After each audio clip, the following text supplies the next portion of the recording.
Sa pamumuno ni Police Lieutenant Ruby Rose Pesase, agad na rumisponde ang Regional Mobile Force Battalion 15 Project Kalinga Team upang magsagawa ng police assistance at mud clearing operation sa Purok 2, Barangay Irisan, Baguio City, kasunod ng pagguho ng lupa na dulot ng tuloy-tuloy na malakas na pag-ulan.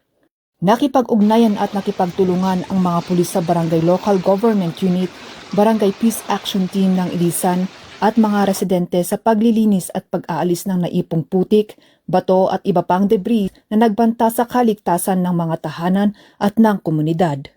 Sa pamamagitan ng maagap na pagtugon at sama-samang pagkilos, nabawasan ang panganib na dulot ng madulas na kalsada, karagdagang pagguho ng lupa at posibleng pinsala sa mga kabahayan at ari-arian. Ang isinagawang operasyon ay bahagi ng patuloy na paghahanda at disaster response efforts ng kapulisan upang matiyak ang kaligtasan at kapakanan ng publiko sa panahon ng kalamidad. Muling ipinakita ng Regional Mobile Force Battalion 15 na ang tungkulin ng kapulisan ay hindi lamang ang pagpapanatili ng kapayapaan at kaayusan, kundi maging ang pagbibigay ng agarang tulong at suporta sa mga komunidad na naaapektuhan ng mga sakuna.